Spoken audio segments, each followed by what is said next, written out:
परम पूज्य गुरुदेव परमवंदनीय माता जी सूक्ष्म रूप से विद्यमान है, नमन करता हूँ। मानव मात्र को प्रणाम करता हूँ। और आदि शक्ति माँ गायत्री जो प्राण रूप से बिजली के रूप में 84 लाख प्रकार के विभिन्न शरीर जीवधारियों में अप्राण रूप से जीवन रूप से अवस्थित वो आदि सत्ता आदि शक्ति माँ गायत्री को हम नमन करते हैं।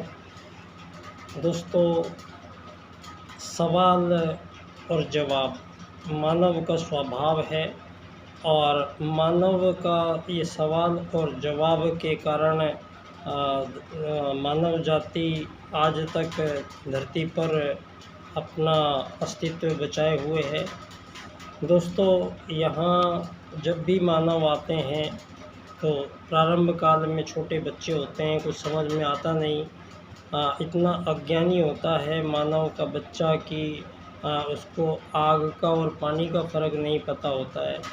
तो एक ऐसी कोरी किताब जब धरती पर अवतरित एक सत्ता अपने जीवन काल की आयु लेके और मानव देह में प्रवेश पाता है मानव, तो दोस्तों ये कोई साधारण प्रक्रिया नहीं है।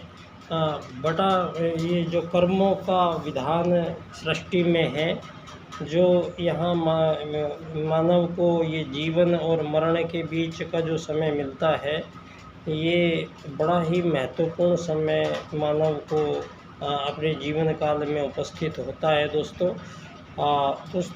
यहाँ मध्यांतर में 2-2.5 हज़ार वर्षों से धरती पर मानवों की त्रुटियों के कारण कुछ ऐसी अव्यवस्थाएं पनपती चली गई हैं, जिनको आगे की पीढ़ियां जो आती रही हैं उनको एज़ इट इज़ फॉलो किया गया है। उसके बारे में विवेकपूर्वक विचार नहीं किया गया और वो ऐसी परंपराएं, ऐसी पद्धतियां जो मानवों ने राजनीति के माध्यम से पैदा की हैं। दोस्तों, जब आज सारी दुनिया में हम देख रहे हैं कि बहुत एक स्पीड से दुनिया चल रही है, बहुत तेज़ी से दुनिया चल रही है और मानवों की सुख शांति लगभग समाप्त हो चुकी है। और वैसे भी हमारे आसपास की जो आज तकनीकी आधार पे विज्ञान ने जो ऐसे उपकरण बनाए हैं जो मानव अपने प्रयोग में लेता है, उनमें से अधिकतम रेडिएशन छोड़ते हैं और उनके संपूर्ण उपकरणों का एक चुंबकीय प्रभाव जो पैदा होता है वो अन्य रोगों का कारक तो बन ही रहा है संसार में। और इसी का परिणाम रहा है जो ये पिछले 20वीं शताब्दी के बाद से मानवों को इस तरीके से भ्रमित हुआ है मानव कि उसके चिंतन प्रक्रिया को ठप किया गया है।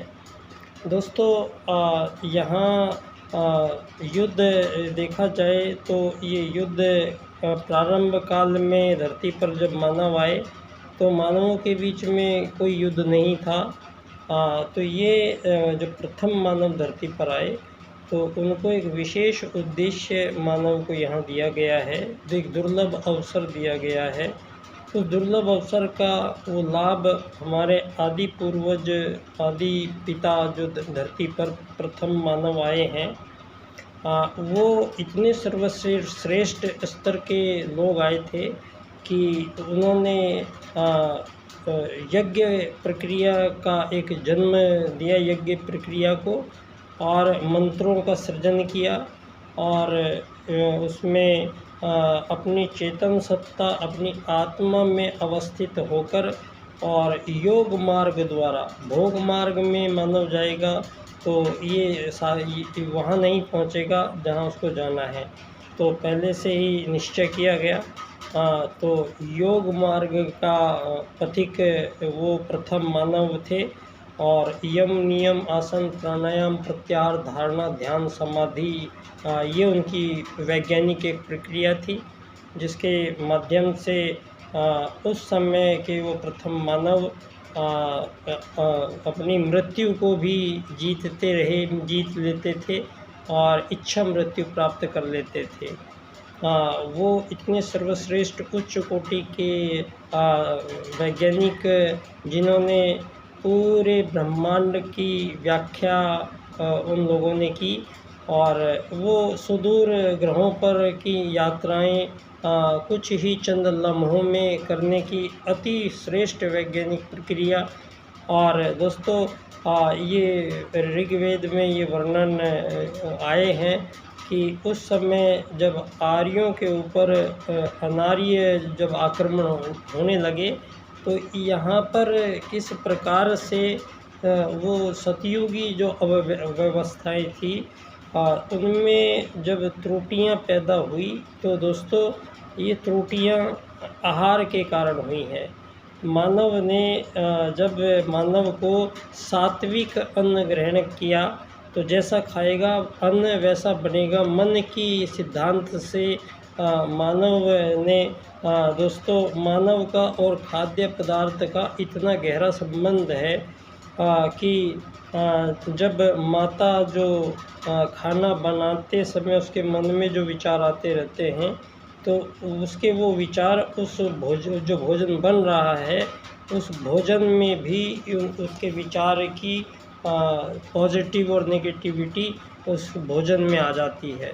दोस्तों, बच्चा जब गर्भ में था अभिमन्यु, तब अर्जुन ने अपनी पत्नी को जब वो कथा सुना रहे थे चक्रव्यूह की, तो चक्रव्यूह भेदन का अभिमन्यु गर्भ में सुन सकता था।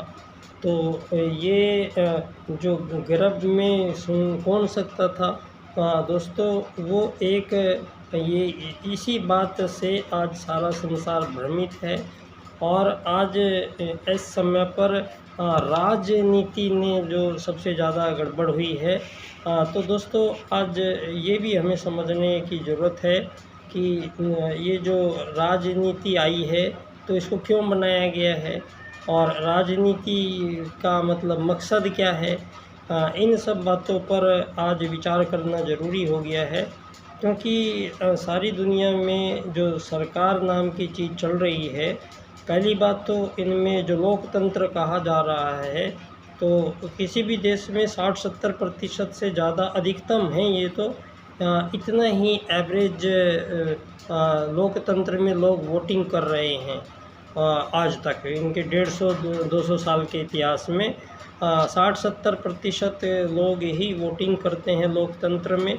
और इस लोकतंत्र को समझना बहुत ज़रूरी है दोस्तों। इस वोटिंग में और हर 5 साल बाद में चुनाव में अरबों रुपए खर्चा करना और पार्टियां बदलते रहना से शासन की जो व्यवस्था है वो एक भ्रममूलक आज स्थिति हो गई है।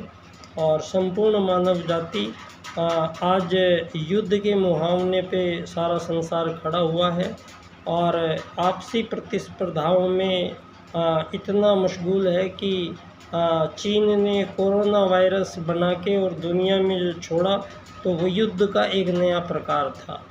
ये सब लोग दोस्तों नए नए विकसित हथियार बना रहे हैं, जो उनका प्रयोग परीक्षण करने के लिए इन्होंने कई देश बर्बाद कर डाले हैं। और आज सारी दुनिया में परमाणु हथियार लैस करके और सारा संसार उस युद्ध की ओर बढ़ रहा है। दोस्तों, यहाँ परम पूज्य गुरुदेव एक ऐसे हमारी उस भारतीय संस्कृति के सनातन सिद्धांतों के अनुसार, जब जिसमें पहले ही परमात्मा ने कहा है, यदा यदा ही धर्मस्य ग्लानिर्भवति भारत अभ्युत्थानम अधर्मस्य। जब भी धरती पर मानव जीवन या अन्य प्राणियों के जीवन में कोई व्यवधान पैदा होगा, कोई समस्याएं जो सॉल्व नहीं हो पाएंगी, और मानव यहाँ पर अपने मार्ग से हटेगा, धर्म मार्ग से, क्योंकि मार्ग का चयन करके ही मानव जो आए थे यहाँ धरती पर, वो सर्वश्रेष्ठ मानव आए थे। उन लोगों ने सभी चीज़ों का चयन अपने जीवन के सर्वश्रेष्ठ उपादानों के रूप में, वेद सूत्रों के रूप में अपने जीवन क्रम का निर्धारण करके और यहाँ मोक्ष प्राप्त करते थे वो लोग। और यहाँ पर उन देव पुरुषों का धरती पर आगमन हुआ है। और दोस्तों, धरती पर पहला मानव जो आया है, अब सारी दुनिया के पुरातत्व जो विभाग के जितनी भी शोधें और खोजें हो रही हैं दुनिया में, तो उनमें ये बात अब साबित होती चली जा रही है कि भारतीय सनातन संस्कृति के ही प्रतीक चिन्ह सारे संसार की खुदाइयों में हमारे वही वैदिक देवताओं की प्रतिमाएं और वही वैदिक हमारे सनातन सूत्रों का सारे संसार में आज सभी खुदाइयों में ये साक्षी मिल रहा है। चाहे वो अमेरिका की खुदाई हो तो वहाँ बड़े बड़े शिव के प्रतिमाएं और अन्य देवी देवताओं की प्रतिमाएं अभी मिली हैं। और ऑस्ट्रेलिया में आंध्रालय कहा गया है पुराने टाइम पे हमारे। दोस्तों, पाताल लोक अमेरिका को कहा गया है। तो ये जो सारे पाताल लोक में और राजा बलि का राज्य था, और महाभारत जिस काल में हुआ उसमें लगभग सारे संसार के से लोग आए, उसमें सम्मिलित हुए थे, जो धर्म और अधर्म का युद्ध था। दोस्तों, यहाँ परमात्मा भारतीय संस्कृति के सनातन जो सिद्धांत है वो 2 सूत्रों पर डिपेंड करते हैं, आत्मत सर्वभूतेषु और वसुधैव कुटुंबकम। दोस्तों, आत्मत सर्वभूतेषु को आज सारी दुनिया को इस एक सूत्र को समझना बहुत आवश्यक हो गया है। और ये सूत्र को समझे बिना आगे का कार्यक्रम नहीं बनता है। तो यहाँ 84 लाख प्रकार के जीव शरीरों में जो सभी शरीर पंच महाभूतों से बने हैं, इन सभी शरीरों में आदिशक्ति माँ गायत्री का जो प्राण आता है वो प्राणी कहलाते हैं सारे, इसलिए क्योंकि उनमें प्राण होता है। तो लेकिन किसी भी जीव शरीर के अंदर ऐसा कोई अंग प्रत्यंग नहीं है जो प्राणों को धारण कर सके। तो दोस्तों, संपूर्ण जीवों में, चाहे छोटा है बड़ा है, संपूर्ण जीवों में जो वो अडप्टर जो प्राण को पकड़ सकता है, वो अडप्टर जब किसी शरीर में प्रवेश करता है तब ही वो प्राण उसमें प्रारंभ होता है आना। तो वो जो रिसीवर है, जो वो अडप्टर है, वही है परमात्मा का एक अंश आत्मा। वो आत्मा जब किसी शरीर में प्रवेश करेगा तो आदिशक्ति माँ गायत्री का प्राण उसको निःशुल्क और निरंतर उपलब्ध होगा। और दीनदयाल उपाध्याय जी कहते हैं दोस्तों, मानव धरती पर और सभी प्राणी धरती पर जो आए हैं वो 2 उनको वरदान मिले हैं। पहला वरदान मानव लेके आए हैं भोजन का अधिकार, और संपूर्ण सृष्टि में संपूर्ण जीवों के लिए उस परमात्मा सत्ता ने हजारों लाखों साल हो गए हैं, लेकिन कोई भी जीव संभवतः यहाँ सामान्यतः भूखा नहीं मरता है, और ना ही कोई जीव उसको जमा करके रखता है अगले दिन के लिए भोजन को। तो दोस्तों, परम सत्ता परमात्मा के जो ये सूत्र हैं, उनके अनुसार प्रत्येक जीव जंतुओं को उनको चिंता नहीं है भोजन मिलेगा या नहीं, क्योंकि परमात्मा के आश्वासन पर वो सभी जीव निर्भर हैं और पूर्णतः उस पर विश्वास करते हैं। और उसका परिणाम ये होता है कि प्रत्येक जीव दिन में 2-3 बार जब भी भोजन चाहिए होता है, प्रत्येक जीवों को बिना किसी रुपए पैसे डॉलर के, बिना किसी खरीद फरोख्त के, संपूर्ण जीवों को यहाँ प्रकृति में भोजन का अधिकार है, भोजन प्राप्ति का अधिकार है। इस पर किसी प्रकार का कोई भोजन पानी पे मानव इसको धन के बदले से नहीं जोड़ा जा सकता है। तो आज सारी दुनिया में मानव को पानी भी मिलेगा तो वो धन से मिलेगा, रोटी मिलेगी तो वो भी धन से मिलेगी, और जिनके पास धन नहीं है तो उनको नहीं मिलेगा। और ये धन लाने की क्या स्थिति है, इस पर कोई स्पष्ट राय इन लोगों ने विचार रखे नहीं हैं।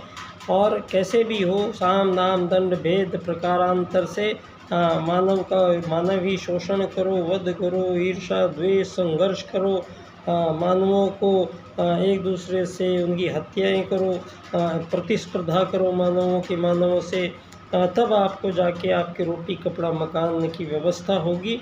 और सारे जीवन भर का अंत काल तक ये मानव का संघर्ष केवल इन भौतिक संसाधनों की प्राप्ति के लिए मानव का सारा जीवन जो महत्वपूर्ण और कीमती है, वो यहाँ पर ऐसे कार्य करवाए जा रहे हैं मानवों से जो बिल्कुल संभव ही नहीं है।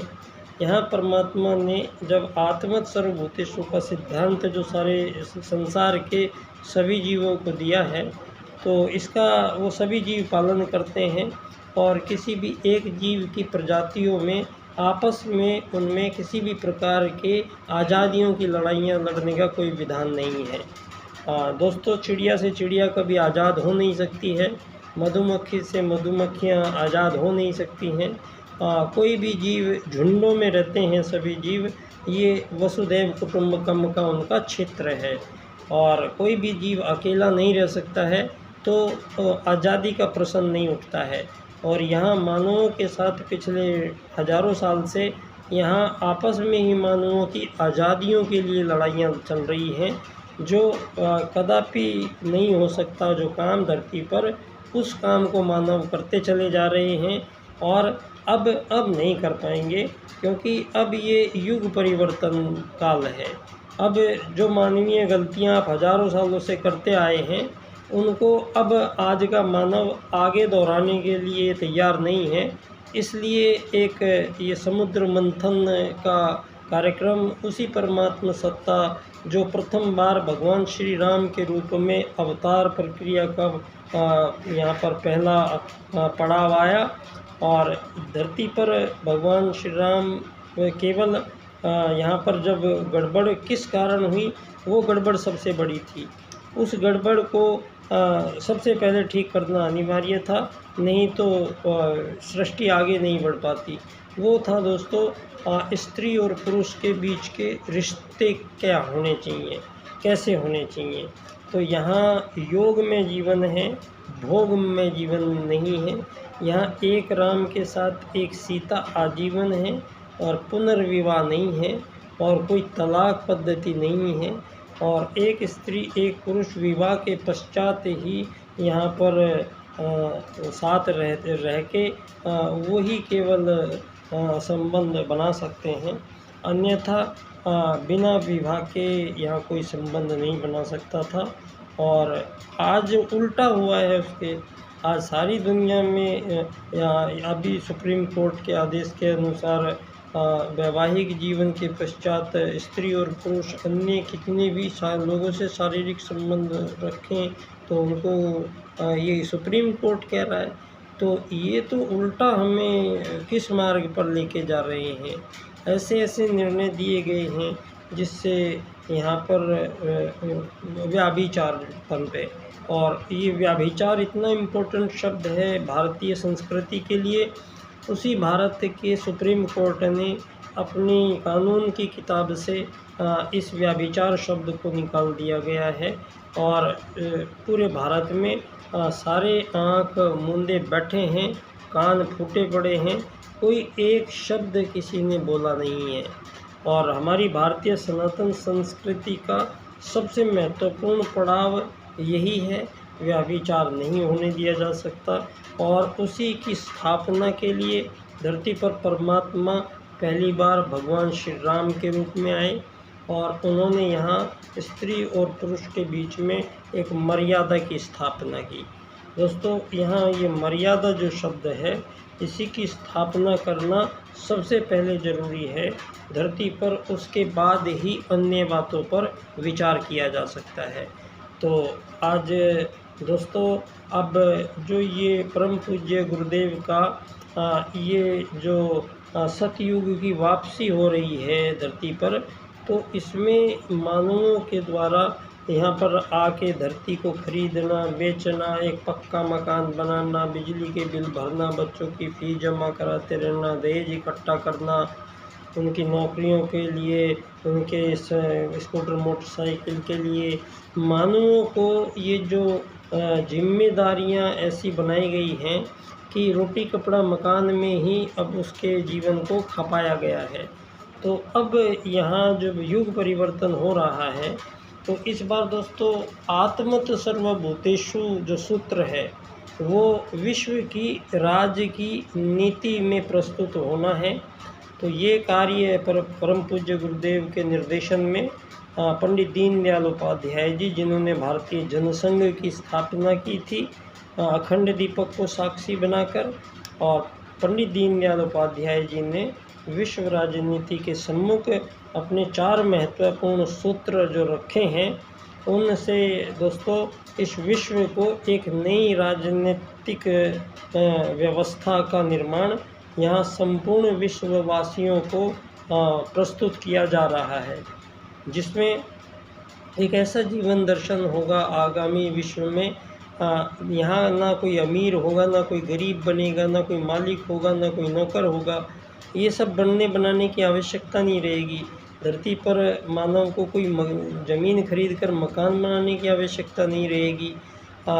एकात्म मानववाद में पंडित दीनदयाल उपाध्याय जी 8 अरब लोगों को एक साथ काउंट करते हैं।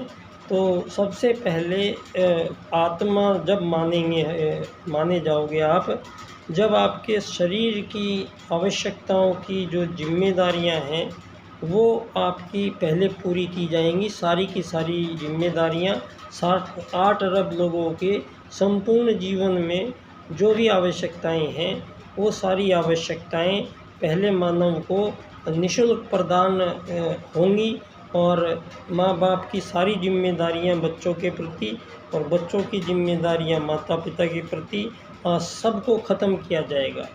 मानव को इस प्रकार से मुक्ति दी जाएगी कि ना किसी को कोई ज़मीन खरीदने की ज़रूरत पड़ेगी, ना कोई मकान बनाने की ज़रूरत पड़ेगी, ना कोई बिल भरने की ज़रूरत पड़ेगी, और न बच्चों के लिए उनके पालन पोषण के लिए आपको जीवन खपाने की आवश्यकता पड़ेगी।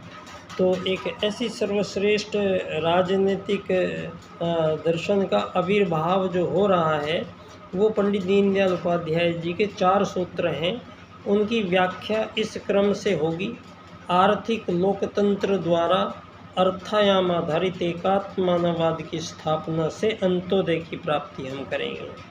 तो दोस्तों ये जितनी भी मानव के समक्ष आई हुई आज की जो चुनौतियां हैं, उन संपूर्ण चुनौतियों का समाधान हमारे वेद सूत्र कर रहे हैं, और उन्हीं वेद सूत्रों के माध्यम से एक नए विश्व का आगमन ये निश्चित है।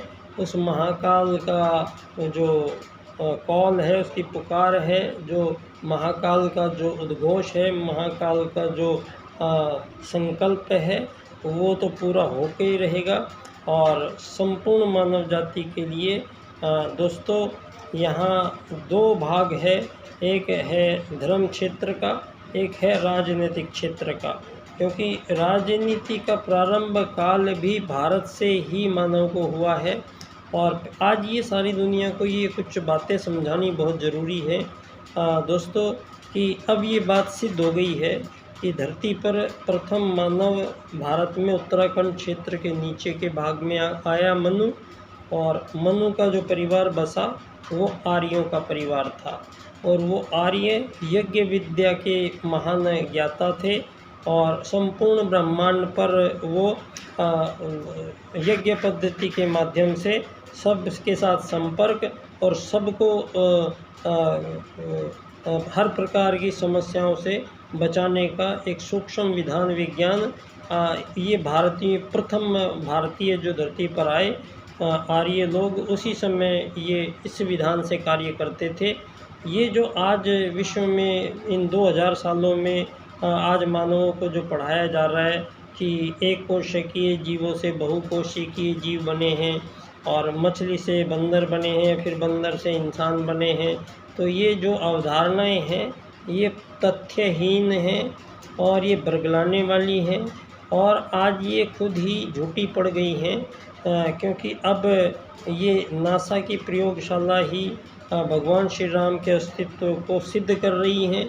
तो जब भगवान श्री राम थे उस टाइम पे आप लोगों का ना तो ये आज़ादियाँ थी ना ग़ुलामियाँ थी। आपकी आज़ादी को मानते ही नहीं हैं कि आप होते कौन हो आज़ादी देने वाले। हमें आज़ादी कौन देगा, हम तो सारे विश्व को पैदा करने वाले हैं। यहाँ वो प्रथम मानव पिता पैदा हुआ जिससे वो आर्य थे सारे। उन आर्यों में से जिन्होंने बाद में राजसिक और तामसिक आहार ग्रहण करने के कारण श्रेष्ठ कर्मों से जो लोग हटे, तब उनको आर्यों ने अपने देश से देश निकाला दिया और वो सारे संसार में सुदूर क्षेत्रों में जाकर बसे हैं। जितने भी लोग आज धरती पर हैं ये सारे आर्यों की संतान हैं, और आर्य संतानों में कोई भिन्नता प्रारंभ काल से नहीं थी। दोस्तों, ये जो मानवों का यहाँ पर जाति जिनको कहा गया है, इस पर मैं आपका थोड़ा ध्यान आकर्षित करना चाहूँगा। दोस्तों, जब आर्य लोग यहाँ अपना श्रेष्ठ कर्म में निरत रहते थे और वो लोग यहाँ नित नए अनुसंधानों में व्यस्त थे, जो पूरे ब्रह्मांड का संपर्क मानव के साथ और संपूर्ण जीवधारियों का संपर्क मानव के साथ और उनका रख रखाव और उनसे आदान प्रदान और लाभ प्राप्त करने का यहाँ से प्रारंभ हुआ। दोस्तों, महर्षि चरक ने चरक संहिता जब लिखी थी तो उन्होंने घोर तप किया था, और घोर तप करने के बाद में उनको एक ऐसी विद्या प्राप्त हुई जो पौधे के पास वो जाते थे और पौधे से बात करते थे, और पौधा बताता था कि मुझ में ये तत्व हैं और ये गुण हैं। इस प्रकार से चरक संहिता का निर्माण हुआ है। दोस्तों, प्रोफेसर जगदीश चंद्र बसु जी ने ये कई बार सिद्ध करके बताया है कि सभी प्रकार के जो ये पेड़ पौधे हैं इनमें भी वही समान आत्मा विद्यमान है जो मानव के अंदर है, और मानव के साथ ये पेड़ पौधे बातें भी करते हैं और इनके साथ हंसी खुशी में रिएक्शन भी देते हैं। और तो मानव की भाषा संपूर्ण जीव समुदाय धरती पर समझता है, और मानव का संबंध संपूर्ण प्राणियों से और परमात्मा से सीधा संबंध है प्रत्येक मानव का, और उस संबंध को जानने का विधान विज्ञान जो है वो है अध्यात्म विज्ञान, वो है योग मार्ग। तो यहाँ आर्यों ने जब ये अनार्य लोग आक्रमण करने लगे तो आर्य सब उनकी सब व्यवस्थित हो जाता था मामला। तो आर्यों ने बैठकर तय किया कि यहाँ अब अचानक हमला होता है तो स्त्री पुरुष बूढ़े बच्चे सबको भागना पड़ता है, तो अनायास ही मारे जाते थे अधिकतर लोग।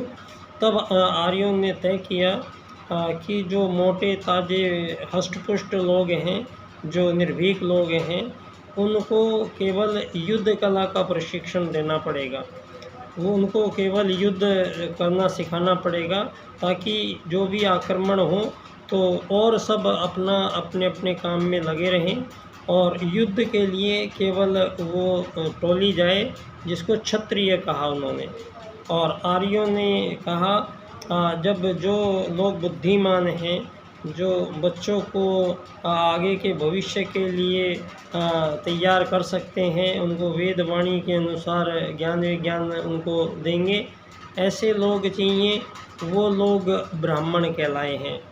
और जो अब इन सब के खान पान की सब संपूर्ण व्यवस्थाओं की जो जिम्मेदारी लेगा उसको वैश्य कहा गया। और जो वहाँ साफ़ सफाई भी गंदगी होगी तो जो लोग साफ़ सफाई करेंगे उनको शूद्र कहा गया। तो दोस्तों, यहाँ ये सब लोग आर्य थे, उनमें वो 4 प्रकार के कार्य वो करते थे। उनमें एक तो युद्ध से बचाव के लिए क्षत्रिय अपने युद्ध कला का प्रशिक्षण लेता था, और उधर ब्राह्मण लोग गुरुकुल पद्धति में बच्चों को आराम से पढ़ा पाते थे। और वैश्य लोग उनके खान पान की सब व्यवस्थाएं कर देते थे और साफ सफाई शूद्र लोग कर देते थे। और सुबह वो सारे यज्ञ में एक साथ बैठ के यज्ञ करते थे और अपने अपने काम करने के बाद फिर प्रातःकाल यज्ञ में बैठते थे। तो यहाँ जो ये छोट बड़ाई ऊंच नीच की जो बातें की गई हैं, अगर क्योंकि आर्य इतने श्रेष्ठ थे, तो आर्य अपने आप को दोस्तों अपनी जो आर्य संस्कृति जो विश्व संस्कृति कहलाई इतने श्रेष्ठ बने, तो उन्होंने प्रारंभ काल में ही वो इतने बुद्धिमान थे कि युद्ध होने लगे तो उन्होंने युद्धों को झेलते हुए और अपनी धाराओं को सुरक्षित रखते हुए और आगे के कार्यक्रम आगे के अपने संपूर्ण जीवनचर्याओं के साथ अपने जीवन लक्ष्यों की प्राप्ति करने का ये मार्ग ढूंढा गया। और दोस्तों जो लोग वो हमारे यहाँ अनार्य लोग थे जो उधर गए, तो वो बार बार आक्रमण करते थे और बार बार उनका जवाब आर्यों के द्वारा दिया जाता था। और आर्य ने पूरे विश्व में संपूर्ण अनार्यों को परास्त करके आर्य संस्कृति को विश्व संस्कृति बनाया। दोस्तों यहाँ उसी टाइम पे आर्यों में क्योंकि जातियाँ यहाँ नहीं थी, जो जातियाँ नहीं थी वो आवश्यकता अनुरूप वो निर्धारण थे, जो काम वो करते थे। और हर काल में जब भी धरती पर मानव आएगा वो 4 प्रकार के कार्य तो धरती पर करने ही पड़ेंगे, तो वो हमेशा करेंगे, आज भी कर रहे हैं। तो उनमें लेकिन वो ब्राह्मण का बेटा ब्राह्मण बनेगा और शूद्र का बेटा शूद्र बनेगा और कोई काम ही नहीं करेगा। तो यहाँ ये मानव की जो हमारी जो दुर्बुद्धि थी, ये मानव को एक शरीर मानना था। अगर मानव को एक शरीर मान के बंटवारे किए गए हैं, तो धरती पर ये सारी दुनिया में अव्यवस्थाएं और मानवों के बीच जितने भी संघर्ष धरती पर चल रहे हैं, इनकी जड़ में एक ही बात है कि मानव को आखिर माना क्या गया है। इसी का प्रश्न होता है इस बार राजनीति में। अब दीनदयाल जी कहते हैं ये राजनीति जो चल रही है, ये प्रजातंत्र लोकतंत्र, ये पूंजीवाद से चलता है। और पूंजीवाद भारत की नैसर्गिक जीवनचर्या नहीं रही, और दीनदयाल उपाध्याय जी ने इसको अर्थायाम से स्पष्ट किया है और एक ऐसी राजनीति प्रदान की है और जिसमें धरती के प्रत्येक 8 अरब लोगों के लिए किसी भी मानव को उसके पूरे जीवन काल में धन की कमी नहीं आएगी, कोई गरीब पैदा नहीं होगा और किसी के पास धन की अधिकता भी नहीं होगी, कोई यहाँ भगवान भी नहीं बन पाएगा। तो इस प्रकार की एक युग परिवर्तनकारी जो सूत्र की भूमिका पंडित दीनदयाल उपाध्याय जी का एकात्मवाद, जिसमें मानव को केवल एक आत्मा मान के और सारे संसार में प्रत्येक बात का निर्धारण किया जाएगा।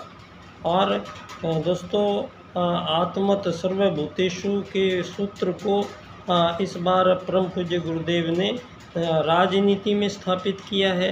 तो ये कार्य दीनदयाल उपाध्याय जी ने, जो उनके प्रथम शिष्य थे, उन्होंने पूर्ण किया और सारे संसार के सम्मुख एकात्म मानववाद का राजनीतिक दर्शन दिया, और जिससे अब हमें सारे संसार में संसार की संपूर्ण जो समस्याएं हैं उनका संपूर्ण का निवारण जो हो रहा है, वो धर्म क्षेत्र के माध्यम से धर्मचक्र प्रवर्तन का बुद्ध की जो क्रांति थी वो वहीं से शुरू है और वहीं से शुरू होकर और ये आत्मत सर्वभूतेषु वसुधैव कुटुम्बकम के मिलान के रूप में यहाँ पर प्रस्तुत होंगी दोस्तों। तो यहाँ अब ये इतना बड़ा जो बखेड़ा खड़ा करा गया है धरती पर, ये सबका निदान सूत्रों के माध्यम से संपन्न होगा। और ये सूत्र परम पूज्य गुरुदेव ने आत्मत सर्वभूतेषु के सूत्र की सिद्धि राजनीति में करनी पड़ेगी, और वो एकात्म मानववाद के रूप में पंडित दीनदयाल उपाध्याय जी ने प्रस्तुत कर दी है। और परम पूज्य गुरुदेव का वसुधैव कुटुंबकम की वो अवस्था जिसमें वो अखिल विश्व गायत्री परिवार नाम देते हैं, जिसका मतलब होता है कि सारे संसार के संपूर्ण प्राणियों का परिवार होगा और संपूर्ण प्राणियों का एक ही परिवार होगा। और ये जो आज़ाद देश और विदेश जो हैं, ये मामला सब समापन होगा। अब जो आगे ये कार्यक्रम इसका चलेगा राजनीति का, वो विषय बनता है एकात्म मानववाद से समग्र व संपूर्ण वैश्वीकरणवाद, टोटल एंड कंप्लीट ग्लोबलाइजेशन। आप लोग जो आर्थिक वैश्वीकरणवाद कर रहे हैं, ये आर्थिक नहीं होगा, लेकिन ये अब होगा तो संपूर्ण और समग्र वैश्वीकरण होगा, जिसमें संसार की सारी सीमा रेखाएं समाप्त हो जाएंगी, जिसमें मानव केवल एक आत्मा कहलाएगा धरती पर, और धरती के 8 अरब लोग केवल एक यात्री बनकर धरती पर आएंगे, रहेंगे और जाएंगे। और उन यात्रियों के लिए उनके जीवन की जो भी आवश्यकताएं हैं उनको आजीवन निःशुल्क प्राप्त होंगी 8 अरब लोगों को। ना घर बनाना, ना बच्चे पालने, ना बिल भरना, इन सब से मुक्ति दिलाते हैं सारे संसार को दीनदयाल उपाध्याय जी। तो दोस्तों, एक सार्थक बहस की आवश्यकता है बहुत जल्दी सारे संसार के सम्मुख राजनीतिक दर्शन में। जो ये राजनीतिक दर्शन आप चल रहा है, विशेष तौर से ये हमारे आदरणीय प्रधानमंत्री जी को पंडित दीनदयाल उपाध्याय जी के अर्थायाम और एकात्म मानववाद पर एक बार चर्चा ज़रूर करनी चाहिए। सभी से निवेदन है, संघ वालों से दोबारा निवेदन है कि उस दीनदयाल उपाध्याय जी के उन मूलभूत जो 2 सूत्र हैं उन पर चर्चा सामने लाइए, तो अपने आप सारा भेद खुल जाएगा। तो दोस्तों, 25 सितंबर आने वाली है, और इस सितंबर को मेरे गुरुधाम से मुझे कुछ वहाँ से आदेश हो रहे हैं। लगता है इस 25 सितंबर को दीनदयाल उपाध्याय जी इन राजनीतिज्ञों की जेब से बाहर निकल पाएंगे, और दुनिया के सम्मुख उनके कानों में उनके विचार जाएंगे, और उन विचारों का लाभ सारे संसार को हम बता पाएंगे। इन्हीं भावों के साथ मैं आज की अपनी बात को विराम करता हूँ, और परम पूज्य गुरुदेव परम वंदनीय माता जी को नमन करता हूँ। बहुत बहुत धन्यवाद। मैं एकात्म मानववाद को समर्पित बाल्यकाल सेवा संस्थान का अध्यक्ष पंडित दीनदयाल उपाध्याय जी की जन्मस्थली धानक्या स्टेशन, जयपुर, राजस्थान से बच्चा डॉक्टर की ओर से पुनः नमन करता हूँ। धन्यवाद।